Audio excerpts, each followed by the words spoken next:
The major actions of vitamin D, its main action is in the maintenance of calcium and phosphorus and with the help of parathyroid hormone. That's the main predominant functions of the vitamin D. It also works with the help of calcium and phosphorus and parathyroid hormone, mineralization of the bone, muscle contractions, nerve conductions, and general cellular functions. We'll be restricting mainly to the effect of vitamin D on the calcium phosphate equilibrium as well as effects on the bone. That is where we regularly use vitamin D. We know vitamin D is produced by our own skin, epidermal keratinocyte tissues.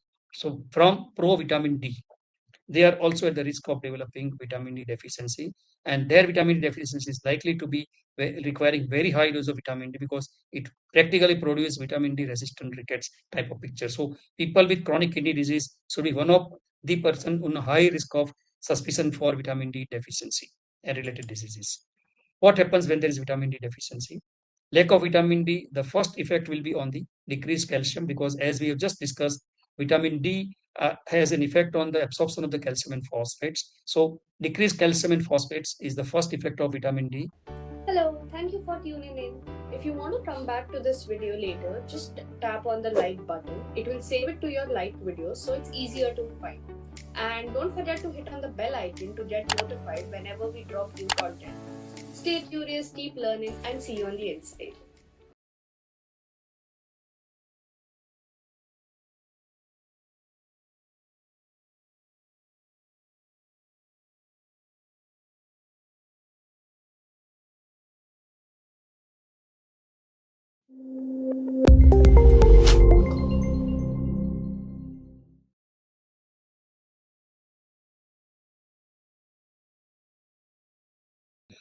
First question is vitamin D deficiency is very common in our patient. Is it true or false?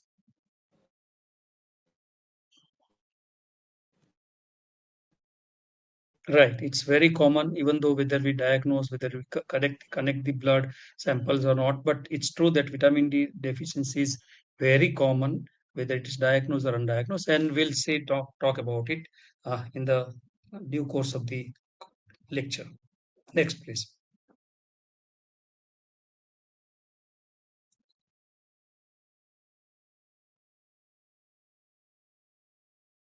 Vitamin D assay is required in all patients.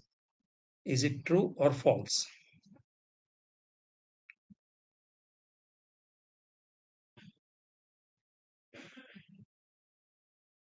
Well, there is a almost 40-60 distribution. We'll discuss about it. But in fact, it is not required in all patients. The question was, do we need it in all patients?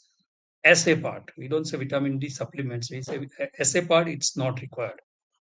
And in fact, there are no official recommendations for going for assay in all patients. Next is very interesting. Vitamin D, is it a vitamin or a hormone?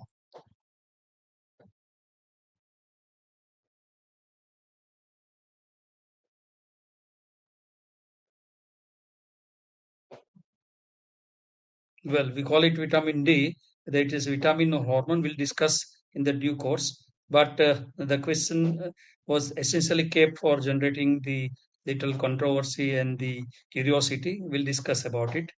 Uh, yeah, Dr. Sanika, you can close it.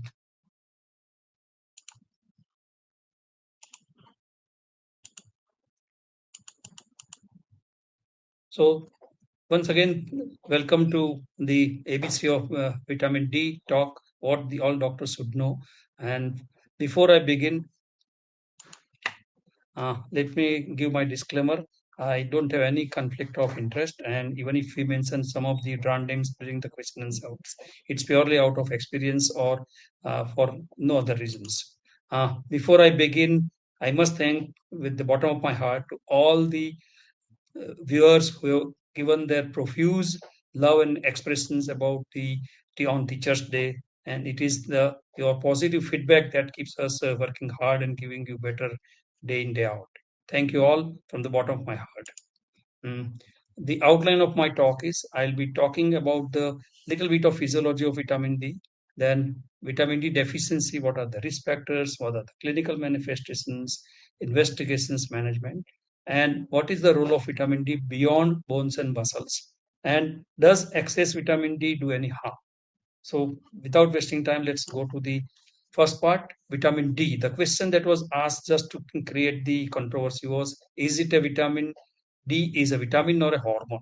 See, by definition, vitamins are the micronutrients which are not synthesized in the body and it has to be taken from outside.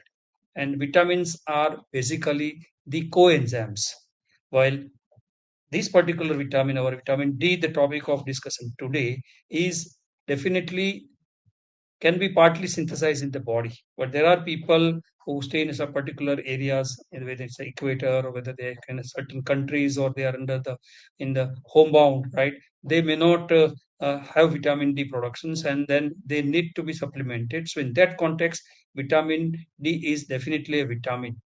But if you go by the definition of hormones, the hormones are something which body synthesizes. So vitamin D definitely is part of is a hormone, right? So that is why it is better. Best term for vitamin D is it's a prohormone or it's a precursor of steroid hormone, vitamin D.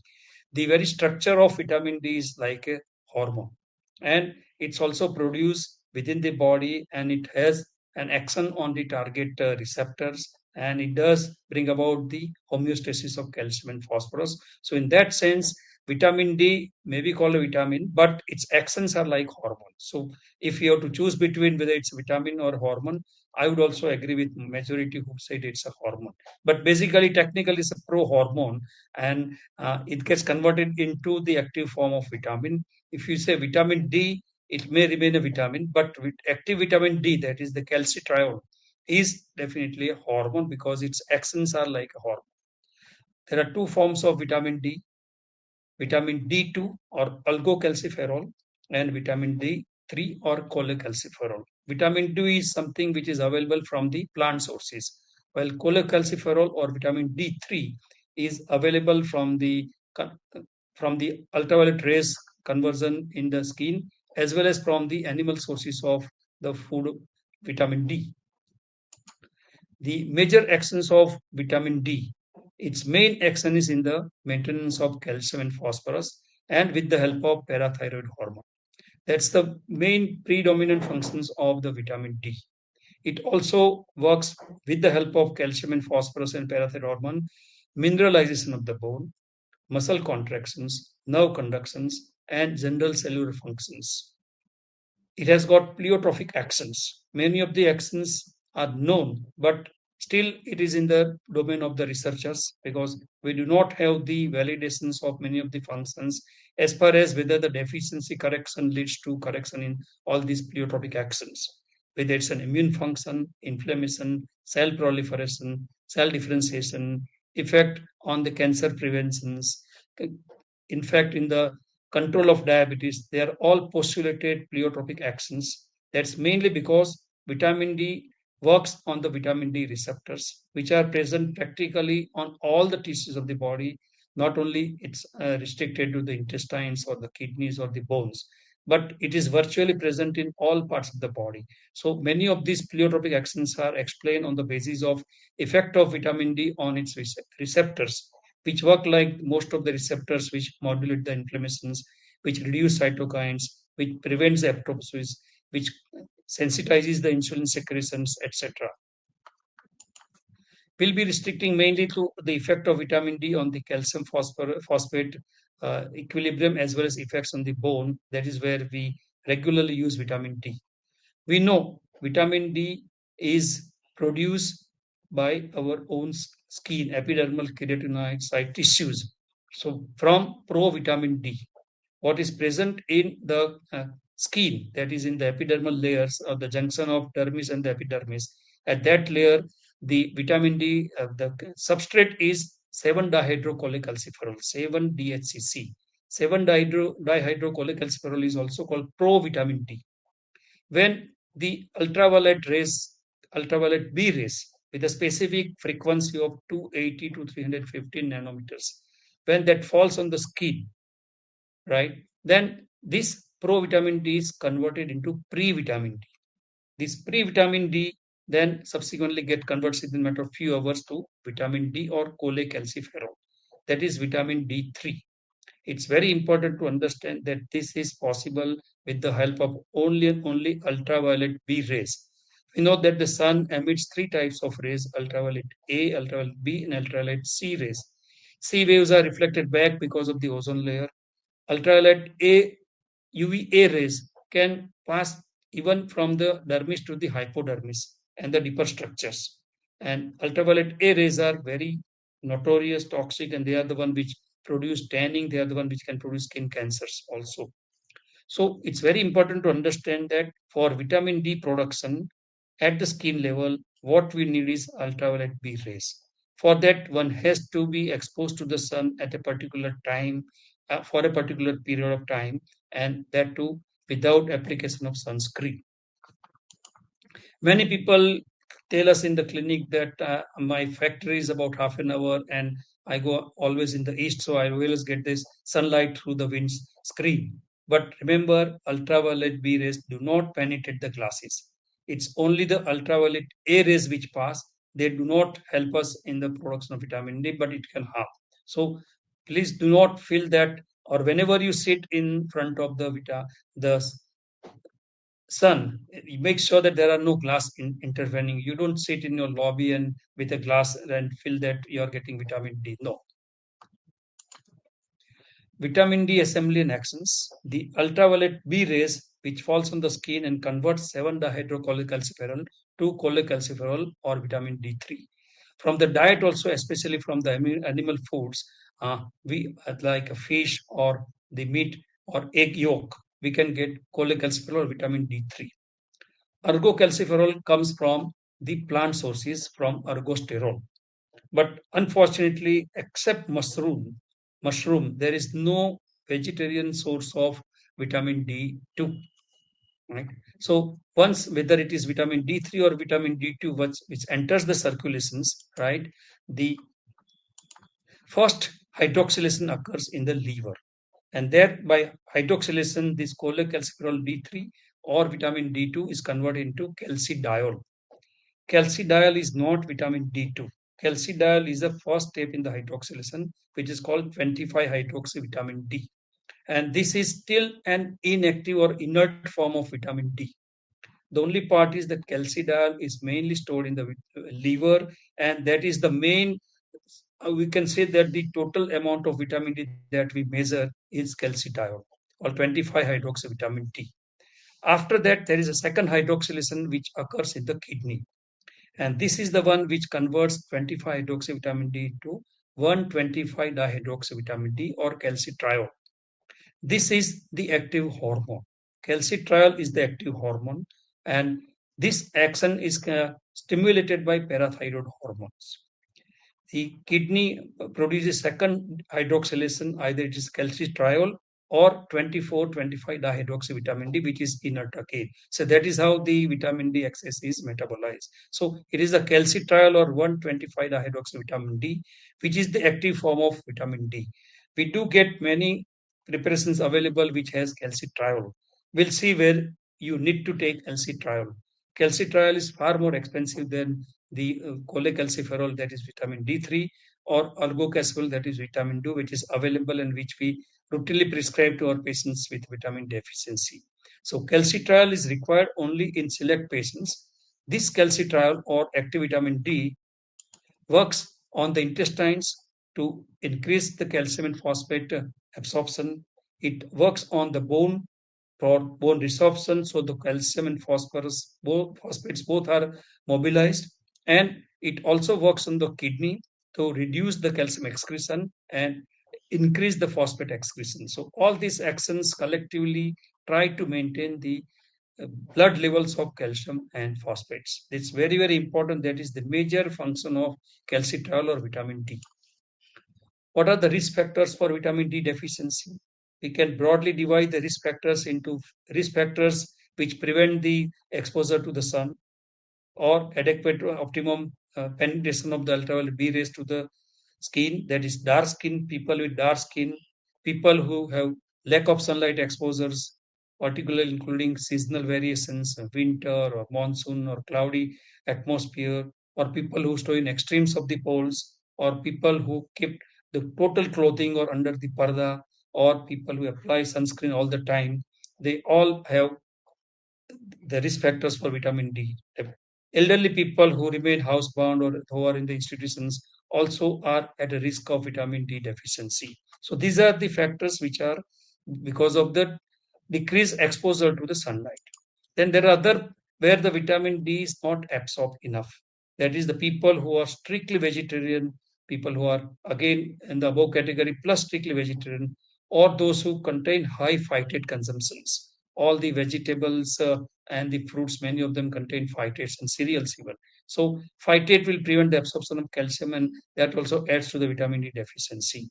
Malabsorption, people who have got inflammatory bowel disease, celiac disease, they are also at risk of vitamin D deficiency. Prolonged use of drugs, certain drugs, whether it's an anticonvulsant drugs like phenytoin sodium, or whether it is steroids, or people who are on a long-term proton pump inhibitors, H2 blockers like ranitidine or famotidine, or metformin. They all can have a different stages of vitamin D metabolism, whether it's an absorption or metabolism level. They are at the risk of prolonged at the risk of vitamin D deficiency. So people who do not get enough exposure, as well as people who have got some abnormality at the gastric uh, level, can produce the vitamin D deficiency. And one to add is people who have got chronic kidney disease, they are also at the risk of developing vitamin D deficiency, and their vitamin D deficiency is likely to be requiring very high dose of vitamin D because it practically produces vitamin D resistant rickets type of picture. So people with chronic kidney disease should be one of the person on a high risk of suspicion for vitamin D deficiency and related diseases. What happens when there is vitamin D deficiency? Lack of vitamin D, the first effect will be on the decreased calcium because, as we have just discussed, vitamin D has an effect on the absorption of the calcium and phosphates. So, decreased calcium and phosphates is the first effect of vitamin D, which will lead to the increase in the secretion of parathyroid hormones. There are calcium sensing receptors in the parathyroid gland. So, whenever there is a circulatory decreased calcium, that will release stimulus for the increased parathyroid hormone. The action of parathyroid hormone is to increase calcium in the blood, which can be done by increased production of active vitamin D, as well as the increased absorption of the calcium level and decreased excretion of the calcium in the kidney, as well as the bone resorption. So, increased parathyroid hormone, or what is called a hyperparathyroidism. Here it will be a secondary hyperparathyroidism that will produce bone resorption. Parathyroid hormone also is responsible for phosphate excretion. So there will be phosphaturia, and this all lead to bone demineralizations. If the person happens to be young, then it will produce rickets. If person is adult, it will produce osteomalacia. Same vitamin D deficiency in children, we'll call it rickets, while in adults, it will call osteomalacia. Features would be, many of the features would be same, but more deformities and the growth related problems which obviously will be in children. So, what are the clinical manifestations of vitamin D deficiency?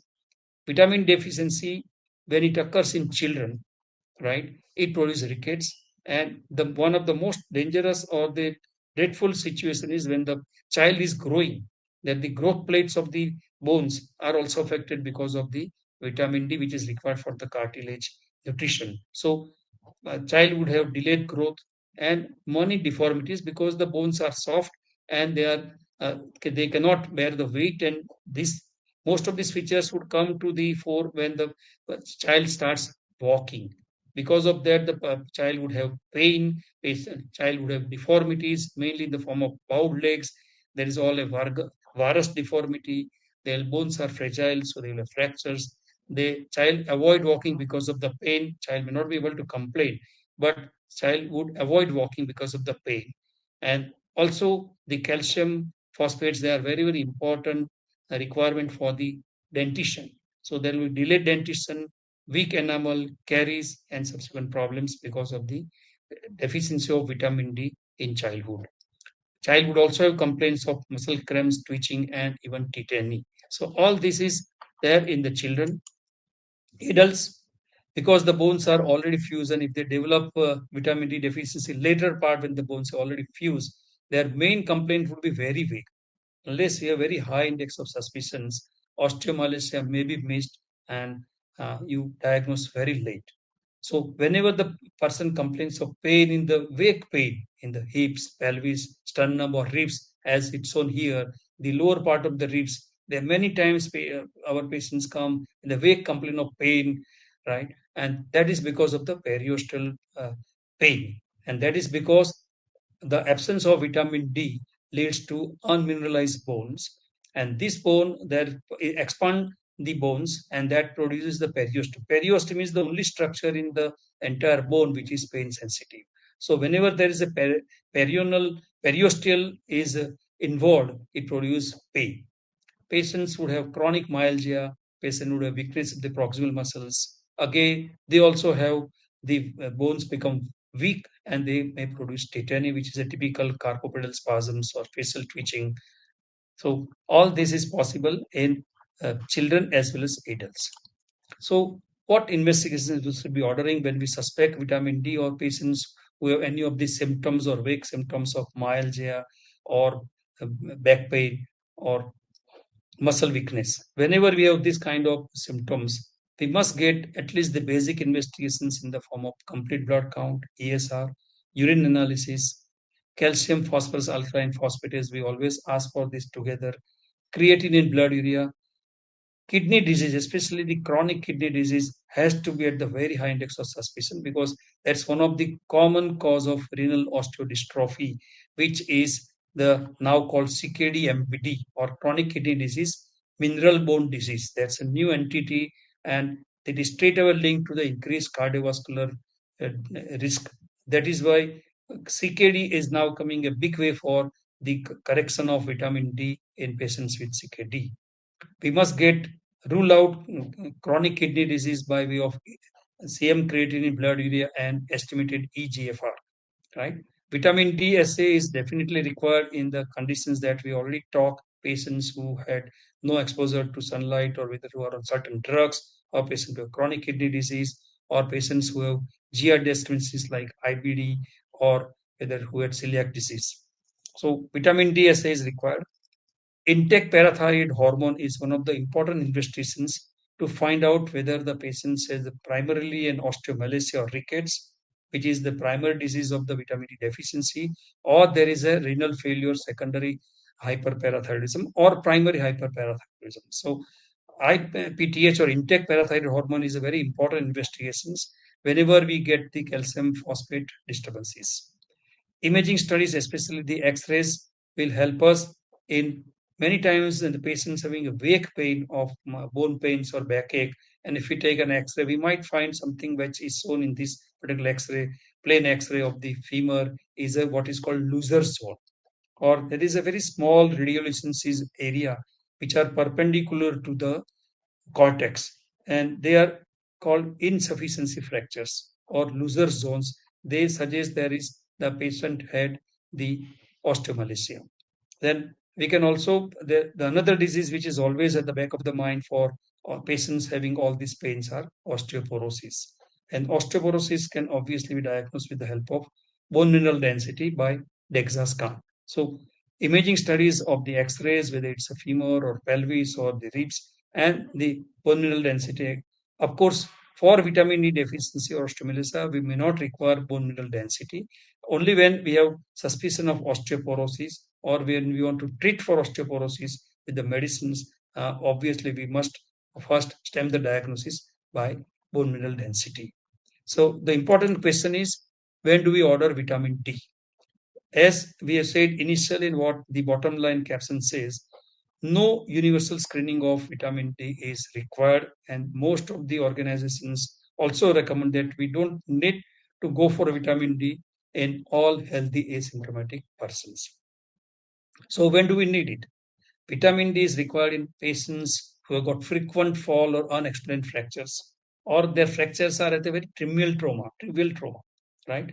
Patients who have chronic kidney disease or chronic liver disease, patients who have malabsorption, inflammatory bowel disease, patients who have undergone bariatric surgery or intestinal resection, obviously they are at a very high risk of developing vitamin D deficiency.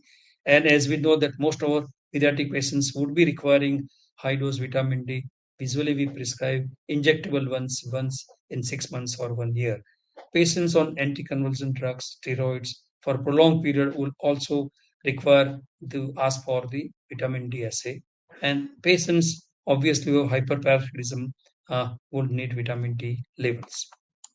Now, what particular vitamin D we should be asking when you ask the laboratory asks whether you want to go for 25 hydroxy vitamin D, whether you want to go for 125 hydroxy vitamin D, whether you want to ask for total vitamin D.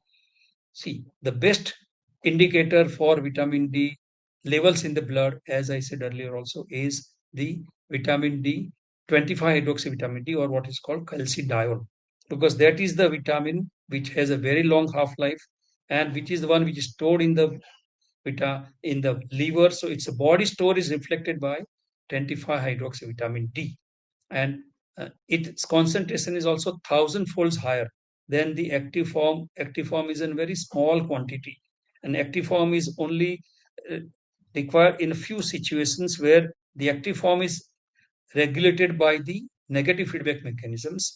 And active form vitamin D, that is 125 dihydroxy vitamin D, has a very short half life. So it's very difficult to get the correct values. Plus, it is regulated by parathyroid hormone, calcium, and phosphate levels.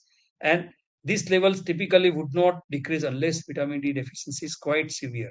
So again, to repeat, cut the story short, that we should ask for 25 hydroxy vitamin D only, or we may say total vitamin D, because most of the laboratories are going to do only vitamin D. We did not specify vitamin D2 or vitamin D3. If you write 25 hydroxy vitamin D, all they are going to do is the one which is have a very long half life. Some laboratories do carry out vitamin D advanced tests, which includes vitamin D 25 hydroxy vitamin D2, 25 hydroxy vitamin D3, and 125 hydroxy vitamin D. But that is not, as I said, required. It will not make much difference. What we need to know is the body's total vitamin D stores. Now, what are the levels of vitamin D which is required to label them as deficiency, inadequacy, or normal? Vitamin D, there is some controversy here, but we can say the normal values for most of the organizations or the official bodies are 30 to 100 nanograms per milliliter. It's very important to understand the units also, because different laboratories use different units. Most of the laboratories will be using nanogram per milliliter, but there are some laboratories even in our country which have got a big chains of pathology laboratories. They give the reports in nanomole per liter. When they give reports in nanomole per liter, it is 2.5 times more than the normal values, which is in nanogram per milliliter. So first make sure what are the units that they are using or which system they are following. If it is nanogram per milliliter, it is 30 to 100 nanogram per milliliter. 30 to 100 nanogram per milliliter. If it is a nanomole per liter, it is 75 to 250 nanomole per liter. So any values between 30 and 50 is considered as normal. Values between 20 and 30, 10 and 30 is considered inadequate, and less than 10 is deficient. Again, there are some controversies. We'll see in the next slides. Important thing is values above 30 nanogram or 75 nanomole are normal.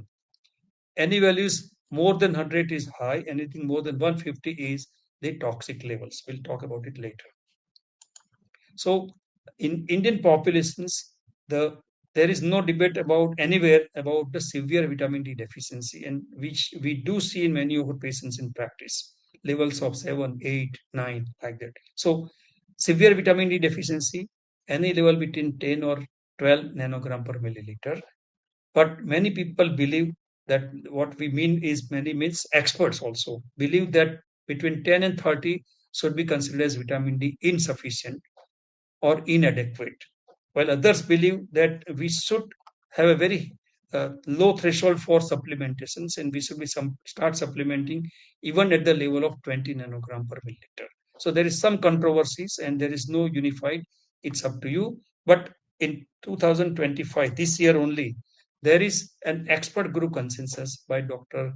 Kalra. Sanjay Kalra is one of our experts at the faculty at the Medflix, and along with that, the 41 endocrinologists, which incidentally also include two of our another faculties, also Dr. Ganpati Bantwal and as well as Dr. Om Lakhani.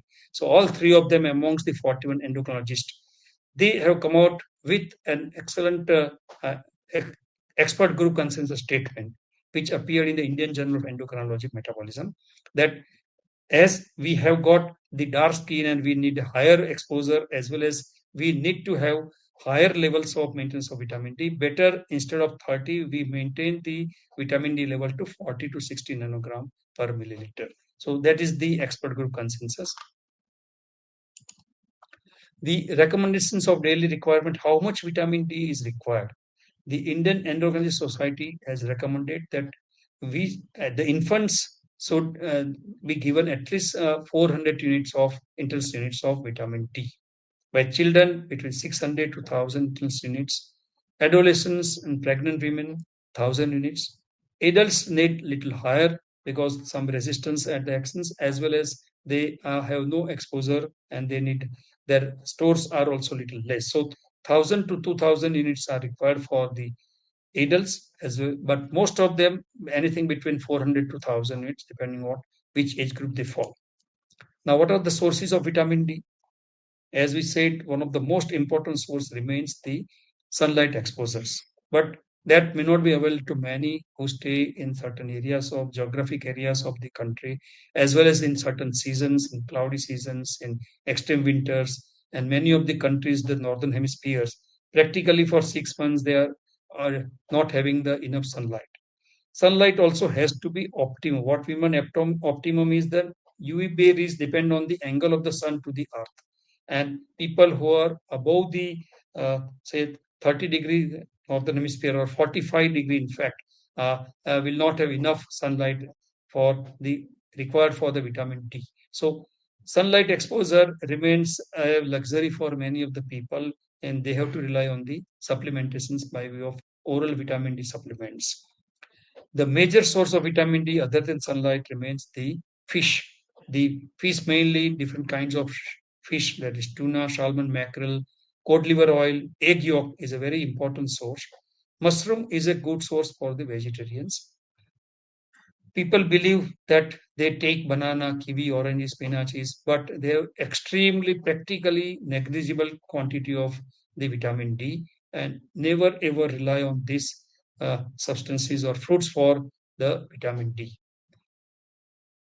Government has already started the process on the project of fortifying the foods, particularly the milk and cereals are already fortified in certain areas.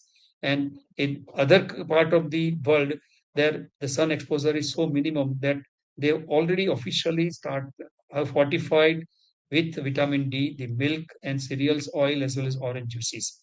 In India also, there are projects of fortifications for the cereals and milk, and just like the iodized salt is available universally, we'll be getting vitamin D in most of the fortified foods over the counters. If the patient has vitamin D deficiency, how do we treat? We in practice we so many patients having the vitamin D deficiency, and there are different as many regimens as there are practitioners. And in fact, there is no one single unified dose protocols for vitamin D corrections. If the vitamin D deficiency is severe, that means less than 10 nanogram per milliliter, it's better we give it a very high dose weekly. That is, we usually start with 60,000 units. In the US counterparts, they have got 50,000 units vitamin D is available. We have 60,000 units available. We prescribe vitamin D 60,000 every week for 6 to 8 weeks. After that, we reassess the patient again. If the symptoms appear, we get vitamin D levels assessed again. And then if they are normalized, then better to give vitamin D 60,000 units per month for a long period, maybe indefinitely. People who do not want to take 60,000 units high dose or they are afraid, they may take a very high dose daily for next 6 weeks. That is 4,000 to 6,000 units of vitamin D daily.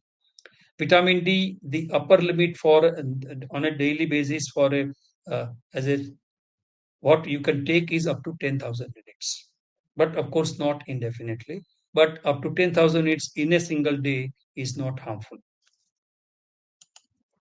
Injectable vitamin D is also available, and up till now, it was only the injectable vitamins in the preservatives, that is erythritol oil, but that was oily and very painful. But that was the only one which was available up till now. But now we have got aqueous vitamin D preparations available from another reputed Indian pharmaceutical companies, and we can give vitamin D injectable 3 lakhs units or 6 lakhs units. Two preparations are available, and they can be given once in 6 months or once in a year. So vitamin D, which is available in aqueous form, is another important alternative, and especially people who have got undergone bariatric surgery or people who have got GI problems, right, where the oral absorption is always questionable. It is better we give one injection of vitamin D, 3 lakhs units or 6 lakhs units every 6 months to 1 year, because if you have been giving 60,000 units a month, all that we give in a year will be 12 lakhs only, right? So better that we give not more than 12 lakhs.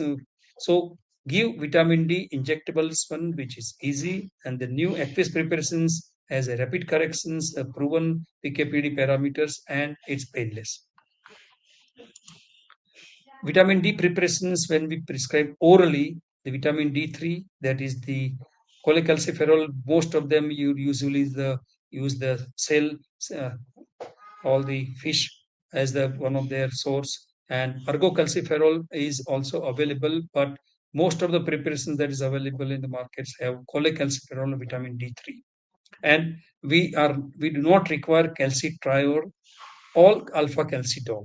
Alpha calcidol is an analog of calcitriol, synthetic analog. So either of them, they are required only and only when the patient has chronic kidney disease, chronic liver disease, hypoparathyroidism, or hypophosphatemic rickets. So only in these situations we should be going for calcitriol. Otherwise, giving vitamin D3 or calcitriol will not make much difference.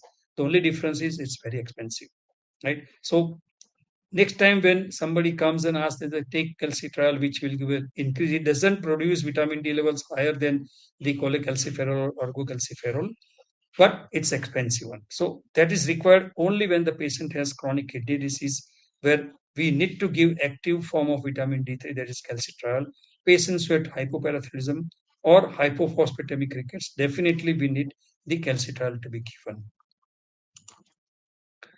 Since most of our patients who have got vitamin D deficiency would also have poor calcium intake, and it's better that we give vitamin D and calcium together. And most of the calcium preparations would have vitamin D added to that. So we can always prescribe vitamin D and calcium together.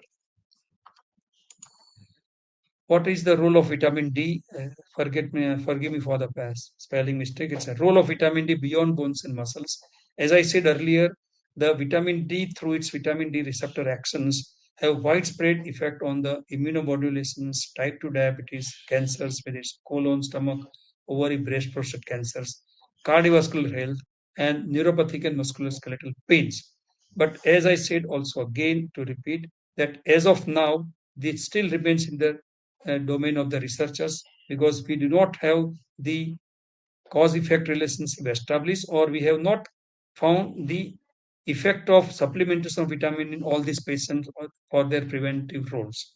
But it's a matter of time that we are going to get one, because definitely vitamin D receptors have a role, proven role in the immunity and even in type 2 diabetes, that is shown. But as of now, the official recommendations that this remains a matter of research.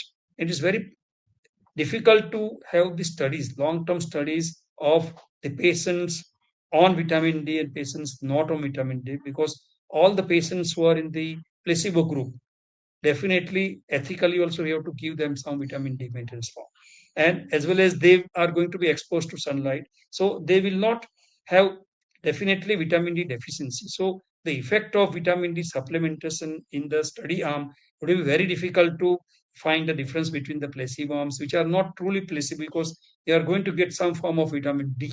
whether it's form of maintenance dose or whether it's in the form of exposure to sunlight. That is the reason that we do not get the long-term studies of vitamin D in different subgroups. The last questions. Is vitamin D in a higher dose harmful? Yes.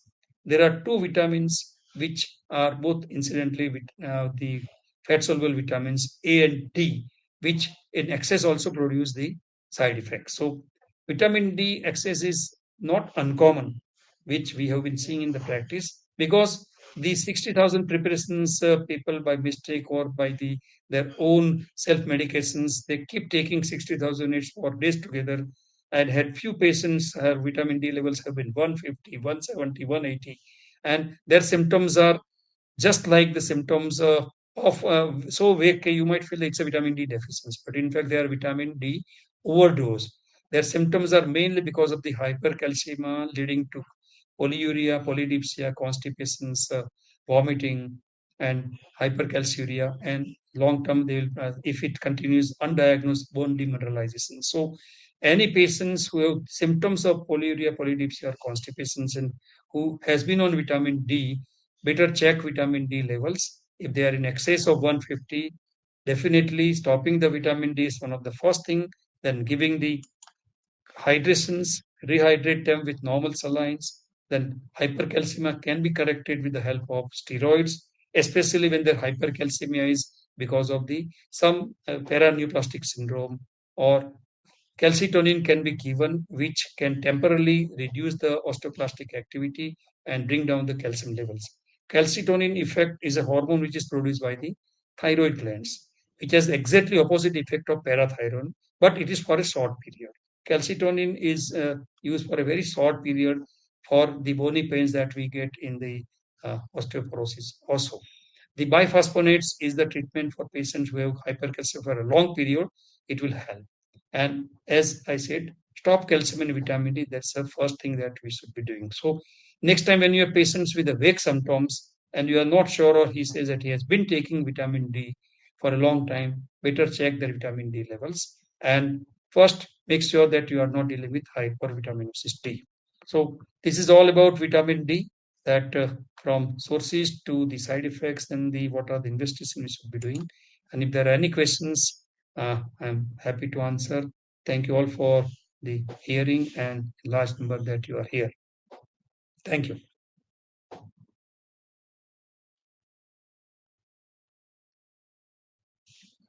Yeah, I can see one of the question is vitamin D supplement okay with oxalate renal stones? Very important questions, very practical questions, I must say. And most of our patients would ask this question, sir, I've got stones. Should I be taking the calcium preparations or vitamin D and calcium preparations? See, basically, as Dr. Thomas has rightly said, that most of the stones are calcium oxalate stones. Then what is important in these calcium oxalate stones? It's not calcium, it is the oxalate. So it is the high oxalate in the food that get absorbed and precipitates the calcium at the kidney level. So we have to cut down the oxalate. So it is better that we give calcium. If they are deficient in calcium, definitely the oxalate would produce calcium oxalate stones. When they take calcium, the calcium and oxalate will form the salts, unabsorbed salts in the intestine itself. So in fact, they are the ones who should be given calcium oxalate if they are deficient or their calcium intake is less. So please do not stop the calcium in patients with renal stones unless they have got hyperparathyroidism or other features, or their calcium levels are high. Always give continue calcium and insist for hydrations. Good hydration is very, very important, and check their water levels for the TDS and other minerals. Yes, sir. So there is one more question related Yeah, to sure. a different disease.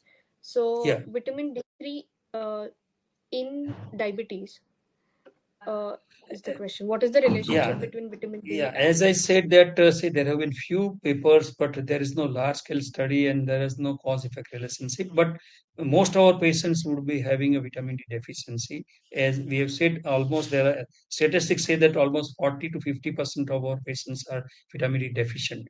So if we correct vitamin D, Theoretically, vitamin D definitely through its effect on the vitamin D receptors acts on the insulin sensitivity. So patients who are having a borderline or low vitamin D, I'll be more than happy to give vitamin D to improve their insulin sensitivity, reduce their insulin resistance. And vitamin D given in the right dose are not harmful. All that I said about hypervitaminosis is undiagnosed, unsupervised, long-term high dosages. Otherwise, taking vitamin D right up to 5,000, 6,000 units in a day is not going to cause hypervitaminosis. So, patients who have diabetes, and if their diabetes is not in control, definitely get vitamin D levels, and if they are low, definitely supplement it. And in fact, Yes, the thank you, patients sir. can be supplemented vitamin D on a regular basis also as a 60,000 units every month. Yes, sir.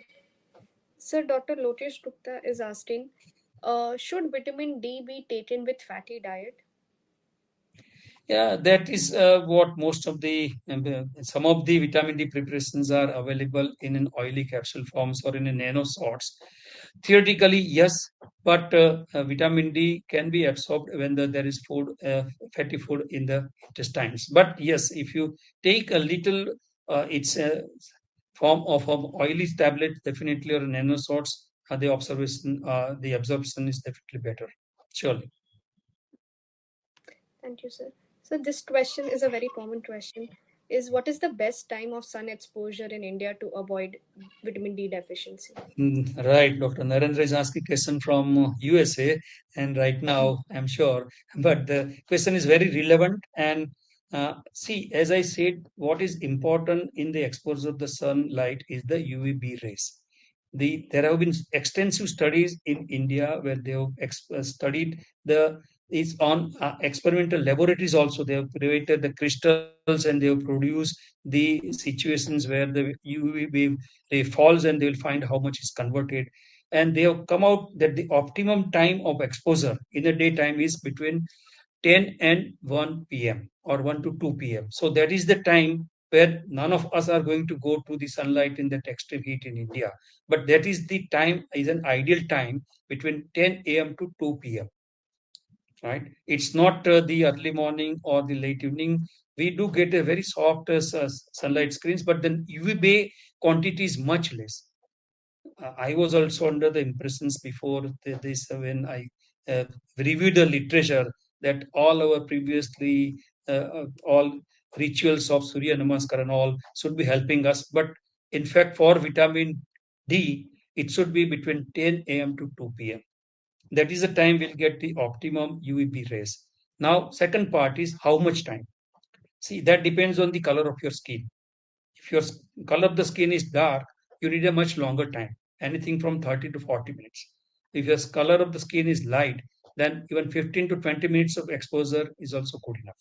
Two important points: as you should keep the direct sunlight on your skin, and you should try to have as much skin exposure as possible, and you should not be applying sunscreen.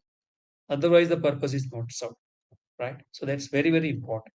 So 15 to 20 minutes for light colored skin, 30 to 40 minutes for dark colored skin, and anything from 3 to 4 days in a week. You don't need to take it for 7 days. And they say that 10,000 units are almost produced if you remain in this for 15 to 20 minutes. So if you remain in that skin for 3 to 4 days, that kind of exposure, probably you'll get 40,000 units of vitamin D. Yes, sir. Sir, there's another related to this. Does overexposure lead to hypervitaminosis? Yeah, that's also an important question. But the nature has got the own checks and balance system for two reasons. One thing is when I said vitamin D, right? Pre-vitamin D. If you remember, the 7-dihydrocholecalciferol is converted to pre-vitamin D, and thus pre-vitamin D is converted to vitamin D or cholecalciferol. Now, pre-vitamin D is a form which is remained for a very short period, right? But if it remains, the sun exposure remains for a longer time, it's get converted into another what is called tegosterol and techisterol. These are lumisterol and tegosterol, lumisterol and techisterol, which are not going to produce vitamin D. So pre-vitamin D itself will be converted into the one which is not going to produce vitamin D. Plus continuous exposure of UVA will be along with VA. It's not that you get only UVB.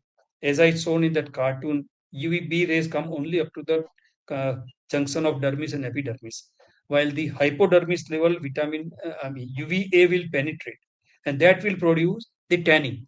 So if you remain exposed for a longer period, there will be tanning, and tanning will prevent the vitamin D conversion, right? So it's a nature's protection of hypervitaminosis D. Only danger is a persistent sun exposure in the skin cancers. Otherwise, just by remaining on the sun for a longer period, you cannot get vitamin D intoxications. Yes, sir. And sir, about the farmers who work in the sun also have vitamin D deficiency, and how should we treat them? uh, Similarly. treatment remains same. Probably most of them will have it if they have the skin remains dark color because of the persistent exposure and the tanning skin. Their requirement for exposure to sun remains much longer than the people who are less dark skin or light color skins, right? That is one thing. And their treatment will remain same. I would treat the same way as we treat the other patients. Yes. Dr. Kalpan Desai is asking, do statins interfere with or affect the vitamin D metabolism? Uh, there are few reports of this, but basically we have not found that we have to supplement vitamin D all patients who are on statins. But you have to keep that in mind because of the same vitamin D receptors are working everywhere. And if there is any deficiency, and most of our patients anyway would be the likely to be vitamin D deficient. So once patients who have got complaints, which could be whether it's a statin effect or a vitamin D deficiency, patients with myalgia or pains, right? It's better we check the vitamin D levels and even supplements before Yes. stopping the statins. Yes. Sir. Continuing this, Dr. Sunita Thomas has asked, do drugs like metformin and eptoin cause deficiency? Yes. They do cause because of their effect on the intestinal levels.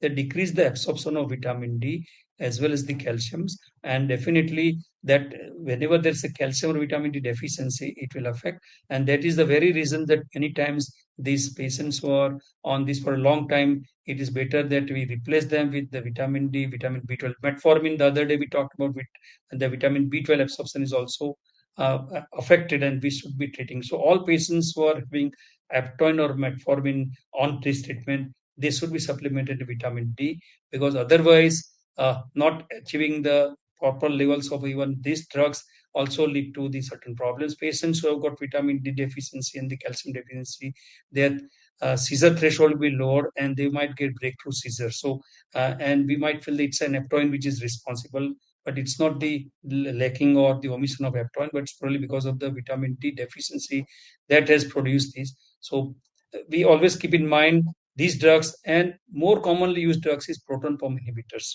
They are the ones which are used so much rampantly these days that we should be very cautious in using this. And there are very few indications of prescribing proton pump inhibitors beyond 6 to 8 weeks. Yes. Sir, is there any relation between vitamin D and vitamin K? That's an important question. See, basically, vitamin K are two types: vitamin K1 and K2. Vitamin K1 is called phylloquinone, and vitamin K2 is menaquinone. See, vitamin K2 definitely is helps the calcium formations in the bone. So there are many preparations which are available with vitamin D and K2, and patients who have got postmenopausal osteoporosis or old age osteoporosis, sometimes we prescribe vitamin and calcium preparation with K2, K27 particularly, because it definitely helps in the deposition or the more mineralizations and strengthening of the bone or increasing the density. So K2 particularly, K1 has not been found to be useful, but vitamin K2 is definitely helps in the better effect of vitamin D and calcium. Yes, sir. Sir, uh, yeah, there's another question here. Is any role of vitamin D in treatment of urticaria? I have not heard of. I am not sure. I can go through the literature and let you know in the subsequent session or the on our platform. Yes, sir. Dr. Mrinal Verma is asking, what is the best intramuscular site for vitamin D injection? See, as I said, if we have been using the earlier preparations available, that is having a very high oily preparations, they have to be given deep intramuscular. So they have to be given in the gluteal region. But these new ones, which is aqueous preparations, can be given in intramuscular because they are not going to stay. They are aqueous preparations and they'll get into the absorb. They'll be absorbed and they are painless. So if you use previous vitamin D preparations, injectable ones, which has an aracetic oil base, definitely it has to be given deep intramuscular. But the aqueous preparations, their volume is also less and it can be given in any intramuscular sites, whether it's deltoid or gluteal. Yes. Uh, there's one But question very here. interesting question, I must say. Yeah, yeah. Uh, what is alpha calcidolol? And as I said, alpha calcidol is the analog of calcitriol. So it's nothing but an activated form of vitamin D, which is the form available in the synthetically made. So practically it is same as calcitriol, but that is required only in situations where we need to have active vitamin D3, like as I said, renal impairments or hypophosphatemia or hypoparathyroidism. That is the only situations where we need, or chronic liver disease, right? So chronic kidney disease, chronic liver disease, if these are the patients we need to treat, then we need a calcitriol or alpha calcitriol. Yes. Uh, Dr. Rakesh Gupta is asking, PPI induced vitamin D deficiency causing constipation. How to treat it? I am not sure whether it is the cause of constipation is the PPI or vitamin E deficiency, but if there is a constipation, so obviously we need to look for the other cause of constipations, and many times even our calcium preparations or iron preparations also cause constipation. The constipation need to be attended by, first and foremost, is the gentle, the you use the drugs bulk purgatives like the subgula or the dufolic, right, the lactulose. Then we may go for the gentle purgatives, or at last we'll use the procalipride or the one which works on the intestinal nerves. But constipation, I'm not sure whether it is because of the vitamin D deficiency. We did say mention about constipation as one of the effect of hypercalcemia and hypervitaminosis. I'm not sure whether vitamin D deficiency and PPI can produce constipation. Okay, yes, sir. Uh, sir, continuing this one question from before, is there any specific area of the body which needs to be exposed to the sun for better No, absorption? no, it's as I said, it is mainly as wide an area. So obviously, it is the upper limb, the lower limb, in the face. It is one which we can keep it exposed, but there is no specific such things. The lighter the skin, the lesser exposure is required. So if you can put the lighter part of the skin, right, obviously you need a shorter area. In fact, in an extreme, say between 10 a.m. and 2 p.m., they say that when the heat is more, right, and UV rays are strong, even 10 minutes in a lighter skin would also suffice. So if you can withstand that kind of heat, right, for 10 minutes and exposing the part which is which you can tolerate, any part is good enough. Yes, sir. Uh, Dr. Harsh Patel has asked, which doses is better to treat the vitamin D deficiency? Daily supplement of 2000 or lower dose is good, like in the US, or the 60,000 is better, like in India that we are using. Right. Again, as I said, there are no clear-cut guidelines, but practically the compliance, if you take a daily dosage, is a very, very less in our part. As we see in our patients, I would prefer a 60,000 dose. I would always take on every first of every month, take 60,000, forget about it. So it becomes more inexpensive and easy compliance part. Practically the effect, they have tried different dosages in different populations and the results have been same. So whatever dose, the compliance is good, more economical, more practical for the patients, fine. I would prefer 60,000 a month as just give one dose and forget about for the next 29-30 days. Yes. Uh, Dr. Firoz Bhatt has asked, should we routinely check vitamin D level in ANC females? Antenatal clinic once at least we should be going for, because the definitely if it is undetected, if it will have repercussions in the mother as well as the fetus, so fine.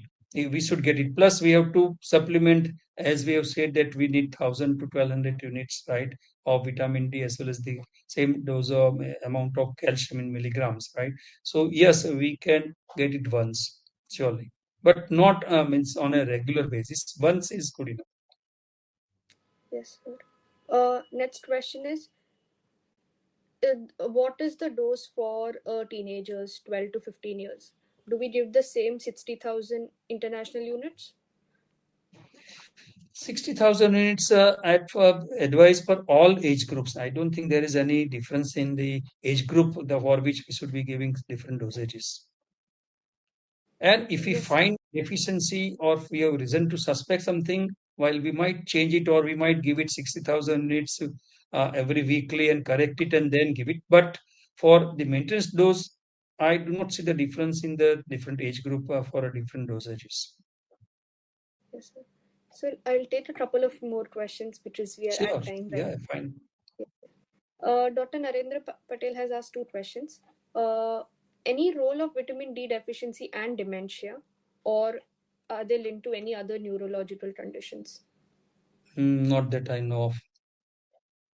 And is there any correlation with vitamin B12 deficiency?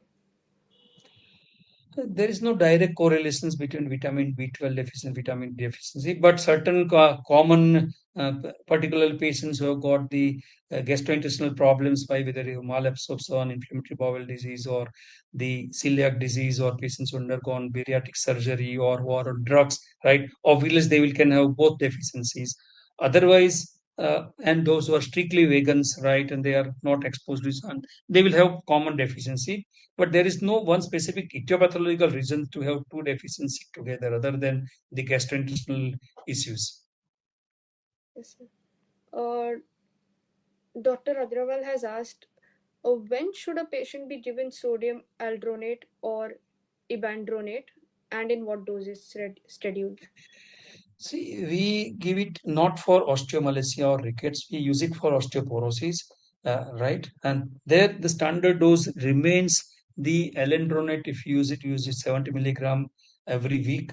And if you use resendronate, we use it 35 milligram. If you use ibandronate, we use it 150 milligram a week, a month, right? So weekly dosage remains 70 for alendronate, 35 for resendronate, and 150 milligram for ibandronate.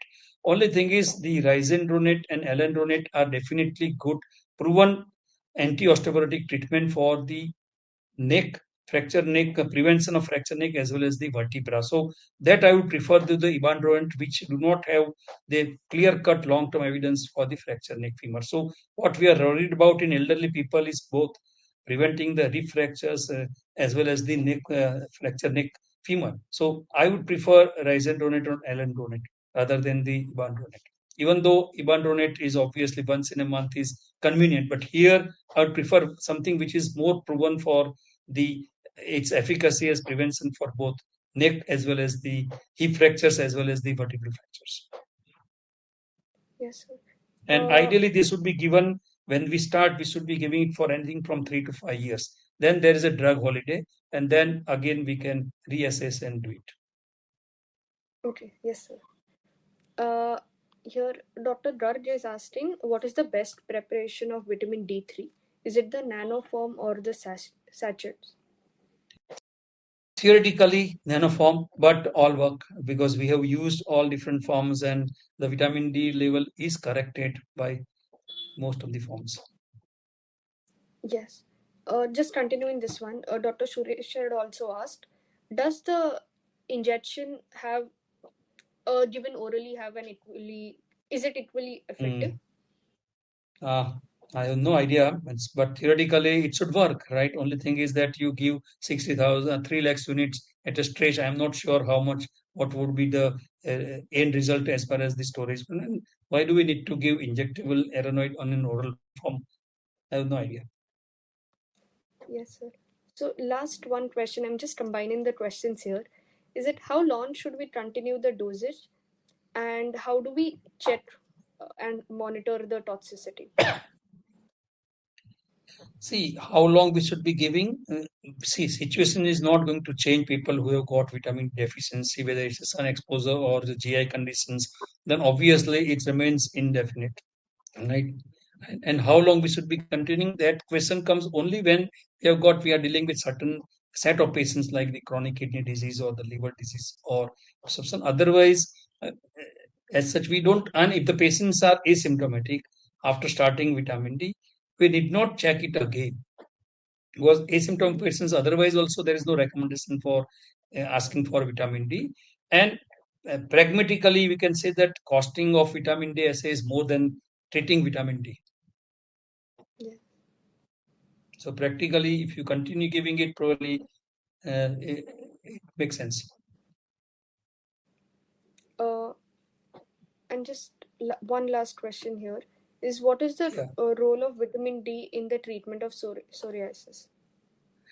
There are some anecdotal reports, but I am not sure about it because that's not area of my practice. But yeah, there are some reports that vitamin D, the dermatologist and even rheumatologists have used it, but no uh, offhand any informations. But maybe it's something, as I said, that the extra uh, effect of the extra beyond bones and muscles, there is an effect of vitamin D. Yes. Thank you so much, sir. I think that Thank you. And covers all the very questions. interesting questions and a lot of interactions. And thank you very much. And I also enjoy the deliberations. Yes. Thank you. And some of the questions definitely we'll try to answer in the next correspondence. Surely you just note down the questions and we'll Yes, try to sir. find I out will from the share. literature. Yes. Sure. Thank you so much. Thank you Thank you. so Good much, night. sir. Have a good time. Yeah.